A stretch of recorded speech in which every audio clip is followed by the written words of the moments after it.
Τηλεόραμας τώρα. Καλημέρα λεβέντες, κυρίες και κύριοι μικρά μας παιδιά. Μικρέ εδώ, είπαμε είναι αυτό το τουμπαρισμένο του εργαλείο. Είπαμε θα το σκιάξουμε, τελείωσε. Το έβαλα πείσμα, θα φύγει από εδώ ίσιο για το φίλο μου τον Πέτρο, αν τον είδατε χτες. Μάλλον αν τον ακούσατε γιατί είναι λίγο τροπαλός.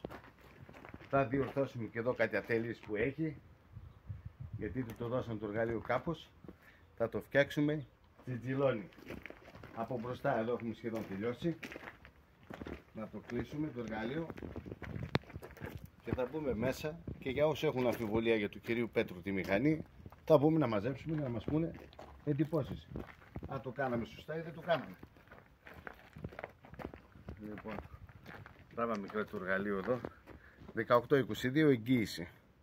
Λοιπόν, είπαμε είναι βασανισμένο το εργαλείο, αλλά θα στρωθεί. Το βάλαμε πείσμα εδώ, θα το στρώσουμε και το δώσουμε τον κύριο Πέτρο να κεντάει.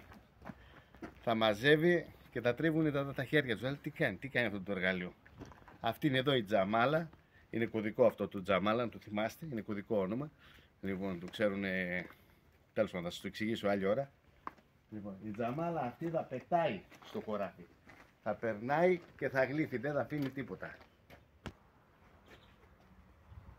155 άλογα ατμοσφαιρικά. Λοιπόν, τελειώνουμε με αυτά, δεν θα σαλιαρίζουμε πολλή ώρα. Το απόγευμα σας περιμένω 99%, πρώτα Θεός δεν μας τύχει κάτι έκτακτο σε κανέναν αγρό. Θα κάνουμε ένα live πάλι. Μετά τις 5, όποιος αγαπάει εδώ είμαστε. Ευχαριστώ πολύ, ευχαριστώ.